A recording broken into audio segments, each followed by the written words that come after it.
Welcome. आस्वाद good टेस्टमध्ये आपले खूप खूप स्वागत आहे. आज नवीन रेसिपी घेऊन आलेली आहे मेथीची झटपट भाजी. तर तुम्ही पाहू शकता किती मोजक्या साहित्यात एकदम आकर्षक आणि चविष्ट खमंग अशी भाजी झालेली आहे. अगदी तुम्ही टिफिनसाठी परफेक्ट योग्य आहे. ही भाजी तुम्ही बाजरीच्या भाकरीसोबत, पांढऱ्या ज्वारीच्या भाकरीसोबत अप्रतिम अशी टेस्ट देणारी भाजी आहे. तर वेळ न घालवता मस्त अशी मेथीच्या झणझणीत भाजीला सुरुवात करूया. अशा आषाढ मस्त असं आकाड चालू आहे आणि मार्केटला भरपूर अशा हिरव्यागार भाज्या आलेल्या आहेत आणि त्यात मेथी, शेपू तर भरपूर प्रमाण आलेलं आहे. अशी कवळी कच्च मी एक पेंडी आणलेली आहे. आता ही पेंडी आणल्यानंतर प्रथम आपल्याला स्वच्छ पाण्यातून धुवून काढायची. जर तेव्हा तुम्ही धुतलं नाही तर अशा प्रकारे अगोदर पेंडीची गाठ खोलायची आहे आणि अगदी पाहू शकता अगदी आपल्याला शेंड्याचा भाग घ्यायचा आहे आणि कवळा भाग घ्यायचा आहे आणि थोडीशी देठी आपल्याला घ्यायची आहेत. अशा प्रकारे मस्त अशी आपल्याला एक एक काड्या करून मस्त निवडून घ्यायची आहे. कापून घ्यायची नाही. कापून जर आपण भाजी घेतली तर विटॅमिन्स कमी होतात. त्यामुळे एक काडी अशी घ्यायची आहे आणि मस्त अशी तोडून घ्यायची आहे. काडी थोडासा देठाचा भागही घ्यायचा आहे. देठाचा भाग जर भाजीत असेल तर नक्कीच आपली भाजी चवदार लागेल. तर अशाच प्रकारे पूर्ण मी पेंडी निवडून घेते, तोडून घेते. तर तुमच्या लक्षात आलं असेल मी देठ अगदी थोडंसं घेतलेलं आहे, अर्धा इंच प्रमाणे. तर अशा प्रकारे पूर्ण मी भाजी आता तोडून घेते, चिरून घ्यायची नाही. अशी भाजी मी तोडून घेतलेली आहे. पाहू शकता अगदी देठासहित तोडून घेतलेली आहे. अगदी थोडे थोडे देठ घेतलेले आहेत, पाहू शकता. तर आता प्रथम आपल्याला ह्या पोह्याच्या चाळणीत 2 पाण्याने स्वच्छ धुवून ठेवायची आहे. भाजी धुतल्यानंतर अशा प्रकारे तिरक्या कंडिशनमध्ये ही पोह्याची चाळणी ठेवायची आहे, जेणेकरून पूर्ण पाणी नितळेल आणि भाजीतलं पाण्याचं प्रमाण कमी होईल. त्यामुळे व्यवस्थित खुल्ली आपली भाजी होईल आणि कमी वेळेत होईल. लागणारे साहित्य हिरव्या मिरच्या घेतलेल्या आहेत. ते कच्च्या हिरव्या मिरच्या अगदी बारीक कट करून घ्यायचे आहेत. अशा कंडिशनमध्ये तुम्ही तुमच्या आवडीनुसार हिरव्या मिरचीचा यूज करू शकता, पण अशा प्रकारे कट करून घ्यायचे आहे. ह्या ठिकाणी तुम्ही लाल मिरचीचाही यूज करू शकता. मी हिरव्या मिरच्या घालणार आहे. 5-6 हिरव्या मिरच्या कट करून घेणार आहे. अशा कंडिशनमध्ये मेथीची भाजी म्हणले की कांदा सोडून आपल्याला बोलताच येत नाही, कारण कांदा असेल तरच मेथीची भाजी अतिशय टेस्टेड अशी लागते. मेथीची भाजीमध्ये जर एखाद्याला कांदा आवडत नसेल तर तुम्ही त्यासाठी अतिशय एकच तुम्हाला पर्याय सांगते, टिप्स सांगते. तुम्ही बारीक चिरून घ्यायचं आणि बारीक चिरल्यानंतरही जर कळत असेल तर मिक्सरमध्ये एक राऊंड मारून घ्यायचं. पण मेथीची भाजी तर शक्यतो कांदा हा यूज करायचा, अधिक टेस्ट वाढते. तर अशा प्रकारे मी अतिशय बारीक अशा पद्धतीने कांदा चिरून घेत आहे. मीडियम साईजचा एक कांदा मी चिरून घेतलेला आहे, अगदी बारीक असा. एक टमाटर घेतले आहे, तेही बारीक कंडिशनमध्ये आपल्याला चिरून घ्यायचं आहे. टमाट्याने स्वाद मस्त येतो भाजीला, आंबूस. त्यामुळे आपल्याला मस्त चिरून घ्यायचं आहे. अशा प्रकारे अगदी शक्यतो इथं गौरान टमाटर घालायचं आहे, मस्त फ्लेवर येतो भाजीचा. अशा प्रकारे मी चिरून घेतलेला आहे. मेथीच्या भाजीची चव वाढवणारा पदार्थ म्हणजे लसण पाहू शकता भरपूर प्रमाणात घेतला आहे आणि तो मिक्सरमध्ये न कुटता आपल्याला अशा प्रकारे ओबडधोबड कुटायचा आहे, जेणेकरून मस्त भाजीला टेस्ट येते. अगदी बारीकही करायचं नाही आणि मोठाही करायचं नाही, अगदी मीडियम साईजमध्ये आपल्याला हे ठेसून घ्यायचं आहे लसण. तर पाहू शकता किती मीडियम मी कुटून घेतलेला आहे लसण. मेथीच्या भाजीत एकदम लागणारी वस्तू म्हणजे दाण्याचं कूट. हे ऑलरेडी माझ्याकडे दाण्याचं कूट आहे, भरपूर असं लागणार आहे, त्यामुळे भरपूर असं माझ्याकडे आहे. पण ते मीडियम साईजचं पाहिजे, जास्त बारीकही नाही जास्त मोठाही नाही. तर पाहू शकता मी मीडियम साईजचं आपलं दाण्याचं कूट आहे. भाजीतलं पूर्ण पाणी नितळलेलं आहे. भाजी अगदी खुल्ली सुक्की झालेली आहे. पाहू शकता पसरट तोंडाची मी कढई घेतलेली आहे।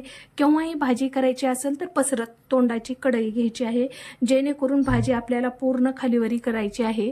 तर मी रेग्युलर तेलाचं माप आहे मीडियम, मी 2 माप तेल टाकणार आहे। एक झालेलं आहे ऑलरेडी, आता मी दुसरं टाकत आहे।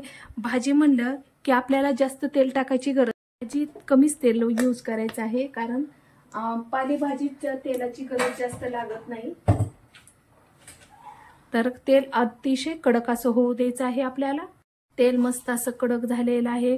फक्त आपल्याला मोहरी घालायची आहे, अर्धा चमचा मोहरी घातलेली आहे। मोहरी तडतड झाल्यानंतरच आपल्याला मोहरी तडतड झाल्यानंतर आपल्याला कांदा घालायचा आहे, बारीक कट केलेला। मस्त असा चेंज होईपर्यंत कलर आपल्याला भाजून घ्यायचा आहे। अगदी फुल गॅस केलेला आहे मी। भाजी करताना शक्यतो फास्ट गॅस करायचा आहे, मस्त कांदा तळला जातो। मस्त असा कलर चेंज होऊ द्यायचा आहे आपल्याला, तेव्हाच आपल्या भाजीला टेस्ट येईल। कांदा टाकून 2 मिनिटं झालेले आहेत। आता टोमॅटो टाकायचा आहे आपल्याला, कट केलेला, तो परतून घ्यायचा आहे। मस्त असा परतत आहे, त्यातच आपल्याला हिरवी मिरची कट केलेली टाकायची आहे। आणि आता आपण बारीक असा मीडियम केलेला लसूण टाकत आहोत। मस्त असा थोडासा गॅस मी कमी केलेला आहे। मस्त असा आता परतून घ्यायचा आहे पूर्ण सारण। आता ह्या सारणमध्ये आपल्याला हळद घालायची आहे, मीठ घालण्याची गडबड करायची नाही, कारण भाजीचं प्रमाण कमी झाल्यासच मीठ टाकायचं आहे। हळद घातली आहे मी। मस्त असं पाहू शकता आपलं टाकते वेळेस कसं सारण होतं। आता पूर्ण सारण सुकलं आहे, मऊ झालेलं आहे, सॉफ्टपणा आलेला आहे। आता ह्या सारणमध्येच आपल्याला मस्त अशी मेथी सोडायची आहे, पाहू शकता। आता टाकताना आपली ही भाजी कशी दिसत आहे, भरपूर अशी दिसत आहे, पण शिजल्यानंतर ही थोडी होती। आणि थोडी आपण जास्त भाजी आहे म्हणून मीठ जास्त टाकतो, पण शिजल्यानंतर कमी होते। त्यामुळे आपल्याला थोडंसं ही जी भाजी कमी झाल्यानंतरच मीठ टाकायचं आहे, जेणेकरून योग्य ते प्रमाण आपल्याला कळतं। मस्त असं भाजी आपल्याला ह्या फुल गॅसवर परतून घ्यायची आहे।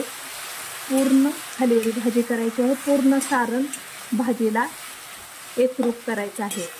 तर पाहू शकता टाकल्यास आणि आता कसं प्रमाण कमी झालेलं आहे भाजीचं, आणि आता प्रमाण कमी झालेलं आहे।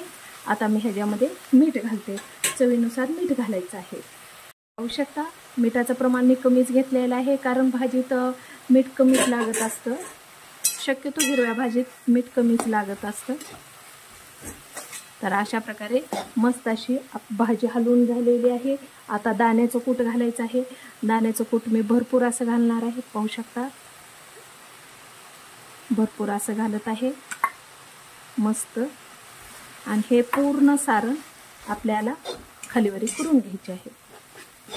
एकदम मस्त फ्लेवर येत आहे भाजीचा, खमंग सुगंध दरवळत आहे। अगदी शेजारणीला सध्या कळल की भाजी ही तर मेथीची व्हायली, एवढा खमंग वास येत आहे। कारण आपण जे भाजीला लागणारी सामग्री आहे ते एकदम मस्त परतून घेतलेली आहे, योग्य क्वांटिटी ठेवलेली आहे। तर अशा प्रकारे पूर्ण आता आपली भाजी परतून झालेली आहे। जर तुम्हाला आणखीन झणझणीत भाजी पाहिजे असेल तर थोडीशी आपल्याला लाल मिरची घालायची आहे मस्त अशी, आणि खालीवरी करायची आहे। तर पाहू शकता मस्त अशी खालीवरी करायची आहे। पूर्ण भाजीतलं पाणी सुकलेलं आहे, कारण आपण चाळणीत भाजी काढून ठेवली होती, पाणी नितळलेलं आहे। तर पाहू शकता मस्त अशी भाजी आपली परतून झालेली आहे, खुल्ली खुल्ली आत्ताच दिसत आहे। तरी पण आपल्याला एक वाफ भाजीची काढायची आहे। जर एक वाफ भाजीची काढली की भाजी मस्त शिजते आणि दातामध्ये अडकत नाही। तर अशा प्रकारे पूर्ण भाजी आपली खालीवरी परतून झालेली आहे। पाहू शकता प्लेट अगदी मी ॲक्युरेट घातलेली आहे, पूर्ण वाफ आतमध्ये राहावी अशा कंडिशनमध्ये आपल्याला फक्त 3 ते 4 मिनिट ठेवायची आहे। मस्त अशी आपली भाजी शिजलेली आहे पहा. मस्त अशी आपली भाजी खुली खुली झालेली आहे. फक्त 2 ते 3 मिनिटात एकदम मस्त फ्लेवर भाजीला आलेला आहे. पूर्ण भाजी पाणी विरहित झालेली आहे. आता चला गॅस बंद करूया. जर तुम्हाला भाजी चेक करायची असेल तर देठाचा भाग घ्यायचा आहे आणि अशा प्रकारे दाबायचा आहे. जर बारीक दाबल्यानंतर अशा प्रकारे झाल्यानंतर समजायचं भाजी शिजली आहे. तर अशाच प्रकारे भाजी शिजलेली आहे. गॅस बंद करूया आणि भाजी थंड व्हायला ठेवूया. एक भाकरी घ्यायची आहे मस्त अशी आणि पाहू शकता किती सुंदर आपली भाजी झालेली आहे. भन्नाट भाकरीसोबत ही रेसिपी लागते. मेथीची भाजी अतिशय सुंदर अशी लागते. एकच नंबर झालेली आहे. पहा किती सुंदर झालेली आहे, किती सुट्टी सुट्टी झालेली आहे. आणि तुम्ही बाजरीची भाकर किंवा ज्वारीची कडक भाकर करून अशा प्रकारची मस्त रेसिपी करू शकता. आणि तुम्हाला ही रेसिपी पहा किती सुंदर आणि किती झटपट झालेली आहे. तुम्हाला ही रेसिपी कशी वाटते ती कमेंट बॉक्समध्ये लिहून पाठवा. अगदी थोडी जरी आवडली मैत्रिणींनो तर लाईक शेअर सबस्क्राईब करायला विसरू नका. अशाच नवीन रेसिपी घेऊन पुन्हा भेटूया. Bye, take care.